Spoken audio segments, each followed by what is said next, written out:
ಆತ್ಮೀಯರೇ, ನನ್ನ ವತಿಯಿಂದ ಕೂಡ ತಮಗೆಲ್ಲರಿಗೂ ಈ ಪತ್ರಿಕಾಗೋಷ್ಠಿಗೆ ಮತ್ತೊಮ್ಮೆ ಹಾರ್ದಿಕ ಸ್ವಾಗತವನ್ನು ಬಯಸುತ್ತಾ,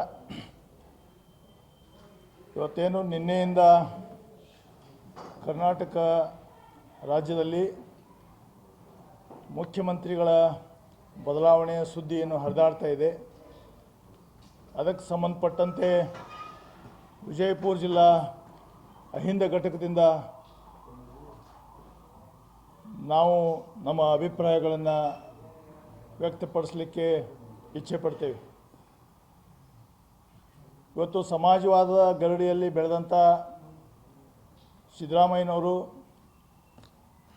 ರೈತ ಕುಟುಂಬದಿಂದ, ಅತ್ಯಂತ ಬಡ ಕುಟುಂಬದಿಂದ ಬಂದು 4 ದಶಕಗಳವರೆಗೆ ಕರ್ನಾಟಕದ ಜನರ ನಾಡಿ ಮಿಡಿತವನ್ನು ಅರ್ಥಕೊಂಡು ಈ ನಾಡಿನ ಶೋಷಿತ ವರ್ಗಗಳ ಪರವಾಗಿ, ಧ್ವನಿ ಇಲ್ಲದ ಜನರ ಪರವಾಗಿ, ನಮ್ಮೆಲ್ಲರ ಸ್ವಾಭಿಮಾನದ ಸಂಕೇತವಾಗಿ ಅವರು ರಾಜಕಾರಣವನ್ನು ಮಾಡಿ ಇವತ್ತು ಮುಖ್ಯಮಂತ್ರಿಯಾಗಿ ಅತ್ಯಂತ ಯಶಸ್ವಿಯಾಗಿ ಕಾರ್ಯನಿರ್ವಹಿಸ್ತಾ ಇದ್ದಾರೆ.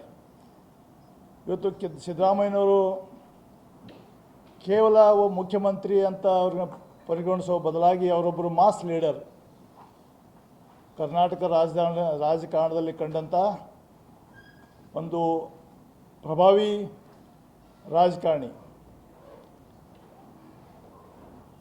ಈಗೇನು ಮುಖ್ಯಮಂತ್ರಿಗಳ ಬದಲಾವಣೆ ಆಗಬೇಕು ಅಥವಾ ಚರ್ಚೆ ನಡೀತಾ ಇದೆ, ಸುದ್ದಿ ಯಾವುದೂ ಖಚಿತ ಯಾರಿಗೂ ಗೊತ್ತಿಲ್ಲ. ಆ ಸುದ್ದಿಯ ಆಧಾರದ ಮೇಲೆ ಮಾತಾಡೋದಾದರೆ, ಸಿದ್ದರಾಮಯ್ಯನವರು ತಮ್ಮ ವರ್ಚಸ್ವಿ ಪ್ರಭಾವದಿಂದ DK ಶಿವಕುಮಾರ್ ಅವರು ಮತ್ತು ಅವರು ಸೇರಿ ಬಂಪರ್ ಮೆಜಾರಿಟಿ 136 ಸೀಟಿಗೆ ತೋರ್ಬಂಡು ಮುಖ್ಯಮಂತ್ರಿಯಾಗಿ, ಆಮೇಲೆ ಚುನಾವಣಾ ಸಂದರ್ಭದಲ್ಲಿ ಕೊಟ್ಟಂಥ ಎಲ್ಲ ಗ್ಯಾರಂಟಿಗಳನ್ನು ಅತ್ಯಂತ ಯಶಸ್ವಿಯಾಗಿ ಇವತ್ತು 3 ವರ್ಷಗಳು ಆಯಿತು. ಎಲ್ಲೂ ಅದಕ್ಕೆ ಚ್ಯುತಿ ಬರೆದ ಹಾಗೆ ನುಡಿದಂತೆ ನಡೆದಂಥ ಸರ್ಕಾರ ಅಥವಾ ನುಡಿದಂತೆ ನಡೆದಂಥ ಯಾರಾದರೂ ನಾಯಕರಿದ್ದರೂ ಸಿದ್ದರಾಮಯ್ಯನವರು. ಎಷ್ಟೇ ಆರ್ಥಿಕ ಒತ್ತಡಗಳು ಇದ್ದರೂ ಕೂಡ ಬಡವರಿಗಾಗಿ, ರಾಜ್ಯದ ಜನರಿಗಾಗಿ ನಾವು ಒಂದು ಭರವಸೆಗಳನ್ನು ಕೊಟ್ಟಿದ್ದೇವೆ, ಅದಕ್ಕೆ ತೊಂದರೆ ಆಗಬಾರ್ದು, ನಿಲ್ಲಬಾರ್ದು ಅನ್ನೋಂಥ ಒಂದು ವಿಚಾರದಿಂದ ಅತ್ಯಂತ ಯಶಸ್ವಿಯಾಗಿ ಎಲ್ಲ ಗ್ಯಾರಂಟಿಗಳನ್ನು, ಭಾಗ್ಯಗಳನ್ನು ಮುಂದುವರಿಸ್ಕೊಂಡು ಹೋಗ್ತಾ ಇರೋದು ನಮಗೆಲ್ಲರಿಗೂ ಒಂದು ಹೆಮ್ಮೆಯ ವಿಚಾರ, ಒಂದು ಸಂತೋಷದ ವಿಚಾರ. ಅದರ ಜೊತೆಗೆ ಸಿದ್ದರಾಮಯ್ಯನವರು ಅವರ ಕನಸಿನ ಕೂಸು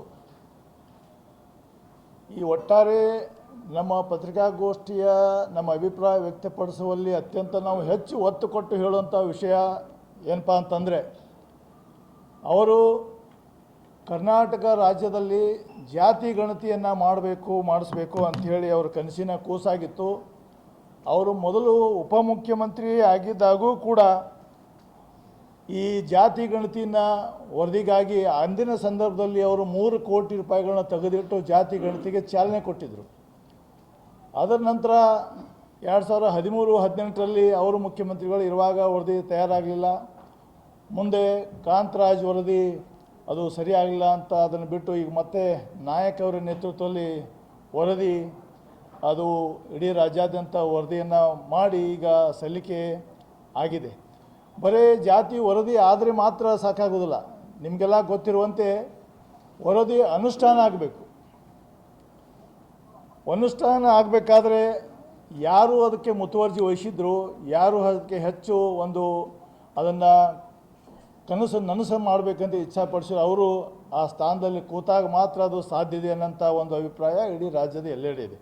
ಅದಕ್ಕಾಗಿ ಜಾತಿ ಗಣತಿ ಇದು ಅನುಷ್ಠಾನ ಯಶಸ್ವಿಯಾಗಿ ಆಗೋ ಸಲುವಾಗಿ ಕಾಂಗ್ರೆಸ್ ಪಕ್ಷದ ವರಿಷ್ಠರಲ್ಲಿ ನಾವು ವಿಜಯಪುರ ಜಿಲ್ಲಾ ಅಹಿಂದ ಘಟಕದಿಂದ ಅತ್ಯಂತ ವಿನಯಪೂರ್ವಕವಾಗಿ ಒಂದು ವಿನಂತಿಯನ್ನು ಮಾಡ್ಕೊಳ್ತೇವೆ.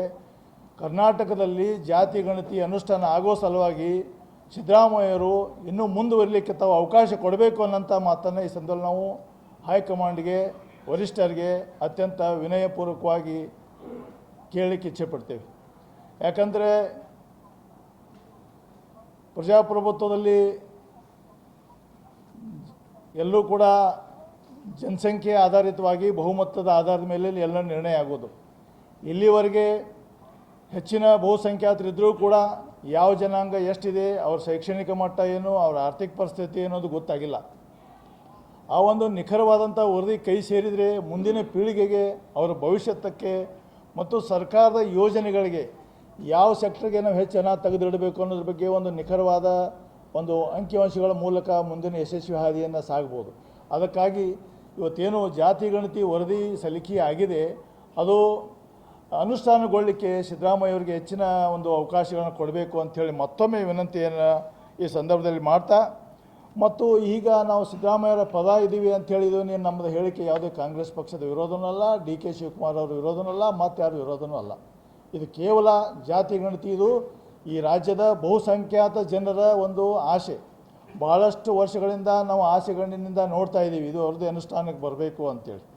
ಅದಕ್ಕೆ ಯಾವ ರೀತಿ ದೇವರಾಜ ಅರಸವರ ಸಂದರ್ಭದಲ್ಲಿ LG ಹಾವನೂರವರು ಕೊಟ್ಟಂಥ ವರದಿಯನ್ನೇ ಅನುಷ್ಠಾನ ಮಾಡಿದ್ದ ಪರಿಣಾಮವಾಗಿ ಇವತ್ತು ಕರ್ನಾಟಕ ರಾಜ್ಯ ಇಡೀ ದೇಶದಲ್ಲಿ ಇಷ್ಟೊಂದು ಅತ್ಯಂತ ಶಿಕ್ಷಣದಲ್ಲಿ ಅಥವಾ ಆರ್ಥಿಕ ರಂಗದಲ್ಲಿ ತಕ್ಕ ಮಟ್ಟಿಗೆ ನಾವು ಮುಂದುವರೆದಿದ್ದೇವೆ. ಇವತ್ತು ಹಾಸ್ಟೆಲ್ಗಳು ಪರಿಕಲ್ಪನೆ ಏನಾದರೂ ಕರ್ನಾಟಕದಲ್ಲಿ ಸಮಾಜ ಕಲ್ಯಾಣ ಇಲಾಖೆ ವತಿಯಿಂದ ಆಗಿದ್ದರೆ ಅದು ದೇವರಾಜ ಅರಸ ಕಾಲದಲ್ಲಿ ಮತ್ತು ಹಾವನೂರು ವರದಿಯ ಫಲವಾಗಿ ಇವತ್ತು ಹಾಸ್ಟೆಲ್ಗಳನ್ನು ನಾವು ಕಂಡಿದ್ದೇವೆ. ಎಲ್ಲರೂ ಸಹ ನಾವು ಹಾಸ್ಟೆಲಲ್ಲಿ ಕಲಿತು ಈ ಮಟ್ಟಕ್ಕೆ ಶಿಕ್ಷಣವನ್ನು ಪಡೆದಿದ್ದೇವೆ. ಅದಕ್ಕಾಗಿ ಮತ್ತು ಸಮಾಜ ಕಲ್ಯಾಣ ಇಲಾಖೆ ಅನ್ನೋದು ಸೃಷ್ಟಿಯಾಗಿದೆ ದೇವರಾಜ ಅರಸ ಕಾಲದಲ್ಲಿ. ಅದರ ಕನಸಿನ ಕೂಸೇ LG ಹಾವನೂರವರು. ಅದಕ್ಕಾಗಿ ಯಾವ ರೀತಿ LG ಹಾವನೂರು ವರದಿ ಇದು ರಾಜ್ಯದಲ್ಲಿ ಪ್ರಗತಿಗೆ ಕಾರಣ ಆಗಿದೆ, ಆ ಕಾರಣಕ್ಕೆ ಇವತ್ತಿನ ಕರ್ನಾಟಕದ ನಮ್ಮ ಜಾತಿ ಗಣತಿ ವರದಿ ಕೂಡ ಕರ್ನಾಟಕ ಇನ್ನೂ ಎತ್ತರ ಒಂದು ಉತ್ತುಂಗಕ್ಕೆ ಹೋಗಲು ಸಾಧ್ಯ ಆಗ್ತದೆ. ದಯವಿಟ್ಟು ಅದು ಇಂಪ್ಲಿಮೆಂಟ್ ಮಾಡಲಿಕ್ಕೆ ಅವಕಾಶ ಕೊಡಬೇಕು ಅನ್ನೋಂಥ ಮಾತನ್ನು ಮತ್ತೊಮ್ಮೆ ಈ ವೇದಿಕೆ ಮೂಲಕ ತಮ್ಮ ಮೂಲಕ ನಾವು ಹೈಕಮಾಂಡ್ಗೆ ಒಂದು ವಿನಂತಿಯನ್ನು ಮಾಡಲಿಕ್ಕೆ ಇಚ್ಛೆ ಪಡ್ತೇವೆ. ಮತ್ತು ಇದರ ಜೊತೆಗೆ ಈಗ ಕಾಂಗ್ರೆಸ್ ಪಕ್ಷದಿಂದ ಎಲ್ಲೆಲ್ಲಿ ಮುಖ್ಯಮಂತ್ರಿಗಳು ಇದ್ದಾರೆ ಅಲ್ಲಿ ಸಿದ್ದರಾಮಯ್ಯರನ್ನ ಹೊರತುಪಡಿಸಿ ಹಿಂದುಳಿದ ವರ್ಗಕ್ಕೆ ಸೇರಿದವರು ಯಾರಿಲ್ಲ. ಇವತ್ತು ತೆಲಂಗಾಣ ಆಗಿರ್ಬೋದು, ಕೇರಳ ಆಗಿರ್ಬೋದು, ಮತ್ತು ಬೇರೆ ಕಡೆ ಆಗಿರ್ಬೋದು. ಮತ್ತು ಕಾಂಗ್ರೆಸ್ ಪಕ್ಷದ ಸಿದ್ಧಾಂತನೂ ಕೂಡ ಹಿಂದುಳಿದ ವರ್ಗ, ದಲಿತರು, ಅಲ್ಪಸಂಖ್ಯಾತರ ಪರವಾಗಿ ಯಾವಾಗಲೂ ಇವರ ಸಮರ್ಥನೆ ಆಗಲಿ ಅಥವಾ ಈ ವರ್ಗಗಳನ್ನು ಮೇಲೆತ್ತುವಾಗಲಿ ಯಾವಾಗಲೂ ಈ ವರ್ಗದ ಪರವಾಗಿದ್ದಂಥ ಪಕ್ಷದ ಸಿದ್ಧಾಂತ. ಅದಕ್ಕೆ ಆ ಒಂದು ಸಮಬಾಳು ಸಮಪಾಲು ಸಿದ್ಧಾಂತ ಈ ಕಾಂಗ್ರೆಸ್ ಪಕ್ಷದಲ್ಲಿ ಇದೆ ಅನ್ನೋ ಕಾರಣಕ್ಕಾಗಿಯೇ ಇವತ್ತು ಅಹಿಂದ ವರ್ಗ ಇಷ್ಟೊಂದು ದೊಡ್ಡ ಮಟ್ಟದಲ್ಲಿ ಕಾಂಗ್ರೆಸ್ ಪಕ್ಷದಿಗೆ ಸದಾ ಬೆನ್ನೆಲುಬಾಗಿ ನಿಂತಿದ್ದು ನಮಗೆಲ್ಲರಿಗೂ ಗೊತ್ತಿರೋಂಥ ವಿಚಾರ. ಅದಕ್ಕಾಗಿ ಸಿದ್ದರಾಮಯ್ಯರು ಕೂಡ ಹಿಂದುಳಿದ ವರ್ಗದಿಂದ ಬಂದಂಥವರು. ಅದಕ್ಕೆ ಸಿದ್ದರಾಮಯ್ಯರನ್ನ ಈ ಸಂದರ್ಭದಲ್ಲಿ ತಾವೇನಾದರೂ ಅಲ್ಲಿಂದ ತೆಗೆದರೆ ಅದು ಕಾಂಗ್ರೆಸ್ ಪಕ್ಷದ ಸಿದ್ಧಾಂತಕ್ಕೆ ವ್ಯತಿರಿಕ್ತ ಆಗ್ತದೆ ಅನ್ನೋಂಥ ಅಭಿಪ್ರಾಯ ನಮ್ಮದು.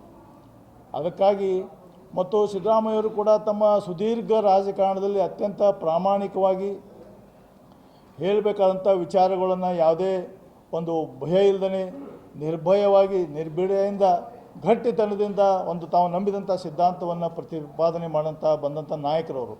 ಅದಕ್ಕೆ ಆ ನಾಯಕರಿಗೆ ಅವಧಿಪೂರ್ಣ ಮಾಡುವ ಅವಕಾಶ ಕೊಡಬೇಕು ಅನ್ನೋಂಥ ಮಾತನ್ನು ಮತ್ತೊಮ್ಮೆ ತಮ್ಮ ಮೂಲಕ ಹೇಳಿಕೆ ಇಚ್ಛೆ ಪಡ್ತೇನೆ.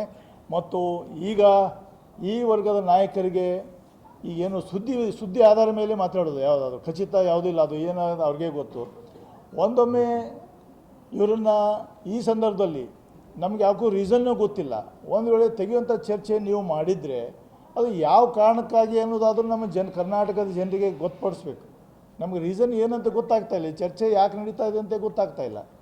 ಯಾವ ಕಾರಣಕ್ಕಾಗಿ ಸಿದ್ದರಾಮಯ್ಯವ್ರನ್ನ ತಾವು ತೆಗಿಲಿಕ್ಕೆ ಸುದ್ದಿ ಆಧಾರದ ಮೇಲೆ ಮಾತಾಡೋದಾದರೆ ಈ ಚರ್ಚೆ ಯಾಕೆ ನಡೀತಾ ಇದೆ, ಸಿದ್ದರಾಮಯ್ಯವ್ರನ್ನ ತಾವು ಯಾವ ಕಾರಣಕ್ಕೆ ತೆಗಿಲಿಕ್ಕೆ ಬಯಸ್ತೀರಿ ಅನ್ನೋದನ್ನು ಕೇವಲ ಅಹಿಂದ ವರ್ಗಕ್ಕೆ ಮಾತ್ರ ಅಲ್ಲ, ಅಹಿಂದ ವರ್ಗ ಅಂತೂ ನಾವು ಭಾಳ ಗಟ್ಟಿ ತಂದಿಂದ ಕೇಳ್ತಾ ಇದ್ದೀವಿ. ಯಾವ ಕಾರಣಕ್ಕಾಗಿ ತೆಗಿತೀರಿ, ಸಿದ್ದರಾಮಯ್ಯವ್ರ ತಪ್ಪೇನು ಅದನ್ನು ಹೇಳಬೇಕು. ಮತ್ತು ರಾಜ್ಯದ ಜನರಿಗೆ ಕೂಡ ತಾವು ವಿಷಯ ಸ್ಪಷ್ಟಪಡಿಸಬೇಕು, ಯಾವ ಕಾರಣದಿಂದ ತಾವು ಬದಲಾಯಿಸ್ತಾ ಇದ್ದೀರಿ. ನಾಯಕತ್ವ ಬದಲಾವಣೆಗೆ ಜನರು ಕೇಳ್ತಾ ಇದ್ದಾರೆ. ಮತ್ತು ಇನ್ನು 2 ವರ್ಷದಲ್ಲಿ ನಾವು ಚುನಾವಣೆಗೆ ಹೋಗ್ತಾ ಇದ್ದೀವಿ. 2 ವರ್ಷ ಚುನಾವಣೆ ಹೊಸ್ತಿಲದಲ್ಲಿ ನಾವು ಇದ್ದೀವಿ. ಈಗ 60% ಸಮಯ ಮುಗಿದು ಹೋಗಿದೆ. ಅದಕ್ಕಾಗಿ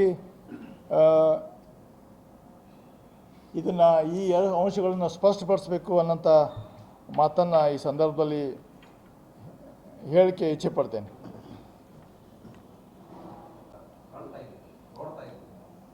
ಸರ್ ಅವರು ಇದು ಚರ್ಚೆ ಮಾಡೋದಾಗ್ಲಿ ಮೇಲೆ ಇರ್ತಕ್ಕಂಥ ರಾಷ್ಟ್ರ ರಾಜ್ಯ ಕಾಲದಲ್ಲಿ ಚರ್ಚೆ ಆಗಿದೆಯಾ, ಇದ್ರ ಕುರಿತಾಗಿ ಏನು ಒಪ್ಪಂದ ಆಗಿತ್ತಾ ಸರ್? ಅದಕ್ಕೆ ಯಾಕೆ ಆಗಲಿಲ್ಲ ಅನ್ನೋದು ಸ್ಪಷ್ಟವಾಗಿದೆ. ಆಯಾ ನಾಯಕರ ಅಭಿಮಾನಿಗಳು ತಮ್ಮ ನಾಯಕರು ಮುಖ್ಯಮಂತ್ರಿ ಆಗಲಿ ಅದಕ್ಕಿಂತ ಹೆಚ್ಚಿನ ಹುದ್ದೆಗೆ ಹೋಗಲಿ ಅಂತ ಬಯಸೋದು ಸಹಜ. ಅವರ ಅಭಿಮಾನಿಗಳು ಹಾಕ್ತಿರ್ತಾರೆ, ಅದಕ್ಕಾಗಿ ಅದನ್ನು ನಾವು ಪ್ರಶ್ನೆ ಮಾಡೋಕ್ಕೆ ಬರೋದಿಲ್ಲ. ಅವರ ಅಭಿಮಾನಿಗಳ ಅಭಿಪ್ರಾಯ ಅದು.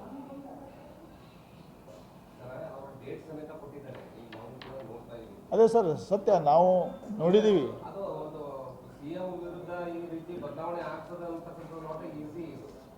ಅದೇ ಹೇಳಿದ್ನಲ್ಲ ಸರ್, ಅವರ ಅಭಿಮಾನಿಗಳ ಅಭಿಪ್ರಾಯ ಅದು. ಅಭಿಮಾನಿಗಳ ಅಭಿಪ್ರಾಯ, ಅಧಿಕೃತ ಮುದ್ರೆ ಇಲ್ಲಿ ತನಕ ಖಚಿತ ಮಾಹಿತಿ ಎಲ್ಲಿಲ್ಲ. ನಾವು ಅದೇ ಸರ್, ಸೋಷಿಯಲ್ ಮೀಡಿಯಾದಲ್ಲಿ ಸ್ವಾಭಾವಿಕವಾಗಿ ಅವರು ಬೆಂಬಲಿಗರು ಹಾಕ್ತಿರ್ತಾರೆ, ಅದನ್ನು ಪ್ರಶ್ನೆ ಮಾಡೋದಿಲ್ಲ. ಇಲ್ಲ, ಬೆಂಬಲಿಗರು ಹೆಂಗೆ ಗೊತ್ತಾ ಸರ್, ಕ್ಲೋಸ್ ಡೋರ್ ಮೀಟಿಂಗ್ ನಿನ್ನೆ ದಿಲ್ಲಿಯಲ್ಲಿ ಆಗಿದ್ದು ಸಾಕಷ್ಟು ಮಂದಿ ಮೀಡಿಯಾ ಮಿತ್ರರಿಗೆ ಗೊತ್ತಿಲ್ಲ. ಅಲ್ಲಿ ಕ್ಲೋಸ್ ಡೋರ್ ಮೀಟಿಂಗಲ್ಲಿ ಅಲ್ಲಿ 1 to 1 ಆಗಿದೆ ಅಂತ ಹೇಳ್ತಾರೆ, ಇಬ್ಬರು ಒಟ್ಟಿಗೆ ಆಗಿದೆ ಅಂತ ಹೇಳ್ತಾರೆ. ಅವ್ರ ಜೊತೆಗೆ ಹೋದಂಥ ಮಂತ್ರಿಗಳು ಶಾಸಕರು ಕೂಡ ಕೆಳಗಿನ ಫ್ಲೋರಲ್ಲೇ ಇದ್ದರು, ಅದು ಮ್ಯಾಗ ನಡೀತಿ ಅಂತ ಹೇಳ್ತಾರೆ. ನಾವು ನಿನ್ನೆ ರಾತ್ರಿ ತನಕ ನೋಡ್ತಿದ್ದೇವೆ, ನಿಮ್ಮ ಎಲ್ಲ ಮಾಧ್ಯಮಗಳ ಚಾನಲಲ್ಲಿ ಖಚಿತ ಮಾಹಿತಿ ಯಾರಿಗಿರಲಿಲ್ಲ.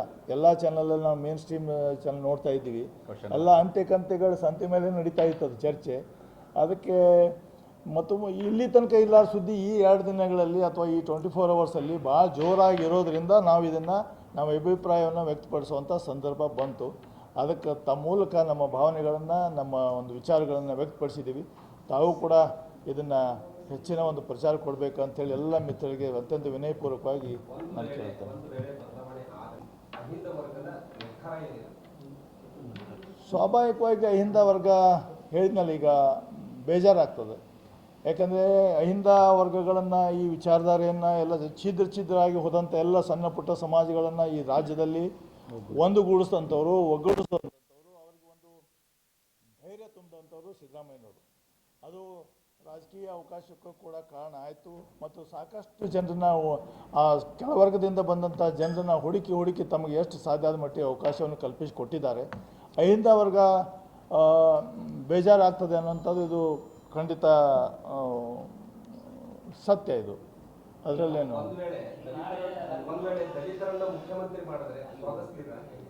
ಅಹಿಂದ ವರ್ಗದವರು ಮತ್ತು ನಾವು ಅಹಿಂದ ನಮ್ಮ ವಿಚಾರಗಳು ಇದ್ದಾಗ ಅದು ನಾವು ಹೈಕಮಾಂಡ್ ನಿರ್ಧಾರ ಅವ್ರು ಯಾರನ್ನು ಮಾಡಿದ್ರು ಸ್ವಾಗತ ಮಾಡ್ತೀವಿ. ಬಟ್ ನಮ್ಮದು ಅಭಿಪ್ರಾಯ ಸಿಕ್ಕಂಥ ಅವಕಾಶವನ್ನು ಪೂರ್ಣಿ ಮಾಡಲಿಕ್ಕೆ ಮತ್ತು ವಿಶೇಷವಾಗಿ ನಾವೊಂದು ಈ ಸಿದ್ಧಾಂತದ ಆಧಾರದ ಮೇಲೆ ಮಾತಾಡ್ತಾ ಇದ್ದೀವಿ.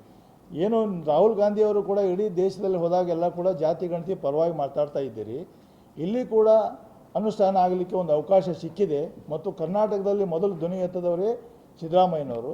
ಅದಕ್ಕೆ ಅದರ ಪೂರ್ಣಾವಧಿ ಪೂರೈಸಿದರೆ ಇದು ಜಾತಿ ಗಣತಿ ಅನುಷ್ಠಾನ ಇನ್ನೂ ಕಾಂಗ್ರೆಸ್ ಬಲಿಷ್ಠ ಆಗ್ತದೆ. ಆಮೇಲೆ ಇಲ್ಲಿ ಕೂಡ ವಿರೋಧ ಪಕ್ಷದ ಗೊತ್ತಿದೆ 28ಕ್ಕೂ ಕೂಡ ಖಚಿತವಾಗಿ ನಾವು ಕಾಂಗ್ರೆಸ್ ಪಕ್ಷನೇ ಅಧಿಕಾರ ಬರ್ತೇವೆ ಅಂತೇಳಿ ಇನ್ನೂ ಒತ್ತಿ ಹೇಳ್ಬೋದು.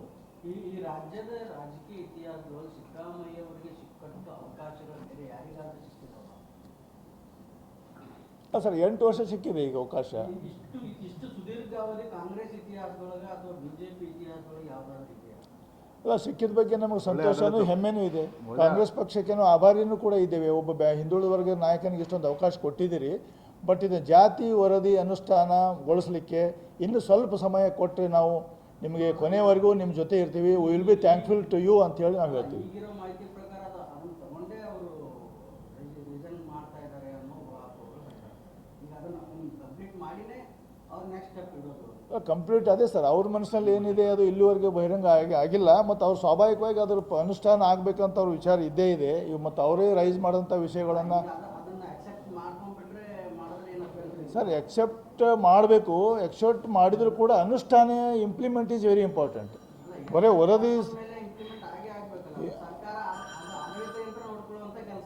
ಅದೇ ಸರ್, ಆಡಳಿತ ಯಂತ್ರ ನೋಡ್ಕೊಳ್ಳುವಂಥ ಸ್ಥಾನದಲ್ಲಿ ಆ ವಿಚಾರಧಾರಿಯವರು ಇರಬೇಕು ಅನ್ನೋದು ನಮ್ಮ ಅಭಿಪ್ರಾಯ.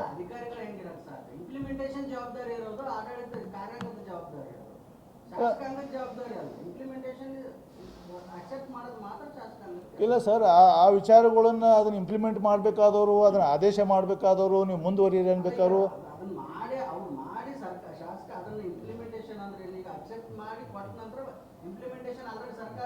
ಇಲ್ಲ ಸರ್.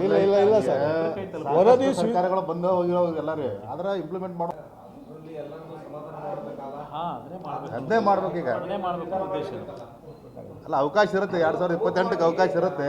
ಅದನ್ನು ಅವರು ಈಗ ನಿನ್ನೆ ನಡೆದಂತಹ ಒಂದು ಏನು ಸಾಮಾಜಿಕ ಜಾಲತಾಣದಲ್ಲಿ ಎಲ್ಲ ಕಡೆ ಚರ್ಚೆ ನಡೆದಿರ್ತಕ್ಕಂಥದ್ದು ಹೈಕಮಾಂಡ್ ಮೂಲಗಳ ಪ್ರಕಾರ, ನಮ್ಮ ಮೂಲಗಳ ಪ್ರಕಾರ ಪರಮೇಶ್ವರ್ ಅವರು ಪರಮೇಶ್ವರ್ ಅವರನ್ನ ಮುಖ್ಯಮಂತ್ರಿ ಮಾಡಬೇಕು. ಒಂದು ವೇಳೆ ನಾನೇನಾದರೂ ರಾಜೀನಾಮೆ ಕೊಟ್ಟರೆ ಪರಮೇಶ್ವರ್ ಅವರನ್ನ ಮಾಡಬೇಕು ಅಂತಕ್ಕಂಥದ್ದನ್ನ ಬೇಡಿಕೆ ಇಟ್ಟಿದ್ದಾರೆ ಅನ್ನೋದು ಒಂದು ಚರ್ಚೆ ನಡೀತಾ ಇದೆ. ನಿಜಾನ ಸರ್? ನಮಗೆ ಗೊತ್ತಿಲ್ಲ ಸರ್ ಅದು ಹೈಕಮಾಂಡ್ ಮಟ್ಟದ ವಿಚಾರ ಮಾಡ್ಲಿಕ್ಕೆ ನಾವು ಭಾಳ ಸಣ್ಣವರು.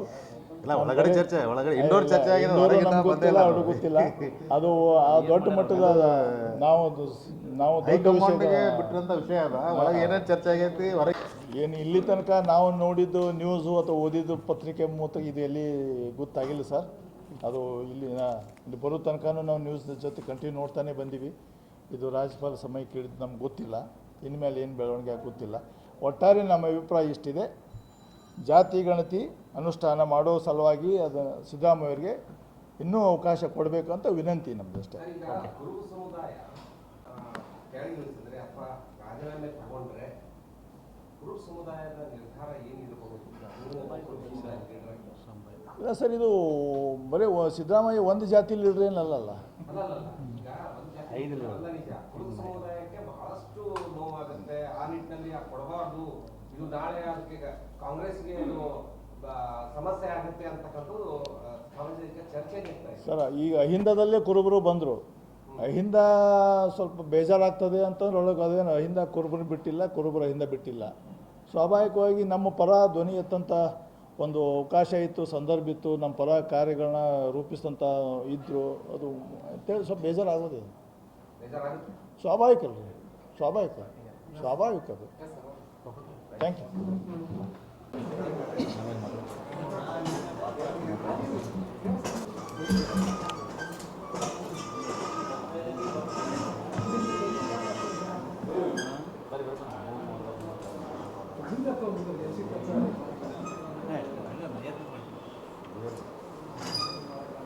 ಸರ್, ಅವರು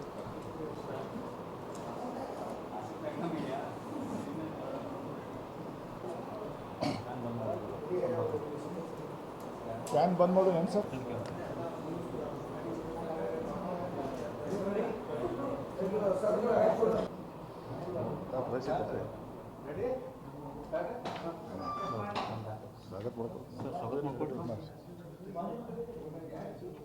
ಇಂದು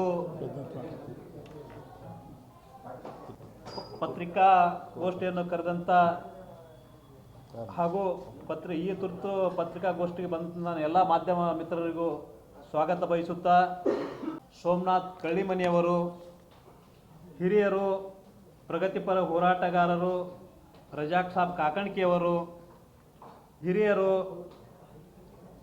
ಬೀರಪ್ಪಣ್ಣ ಜುಮ್ನಾಳ್ ಅವರು ಹಾಗೂ ಪ್ರಗತಿಪರ ಹೋರಾಟಗಾರರು, ಆತ್ಮೀಯರು ಆದಂಥ ಫಯಾಜಣ್ಣ ಕಲಾದಗಿ ಅವರು, ದಲಿತ ಸಂಘರ್ಷ ಸಮಿತಿಯ ವಿಭಾಗೀಯ ಮುಖ್ಯಸ್ಥರಾದಂಥ ಸಂಜುವಣ್ಣ ಕಂಬೋಗಿ ಅವರು, ಈ ಪತ್ರಿಕಾಗೋಷ್ಠಿಗೆ ಅವರನ್ನು ನಾನು ಸ್ವಾಗತ ಮಾಡ್ಕೊತಾ ನಾನು ಮಲ್ಲು ಬಿದ್ರಿ.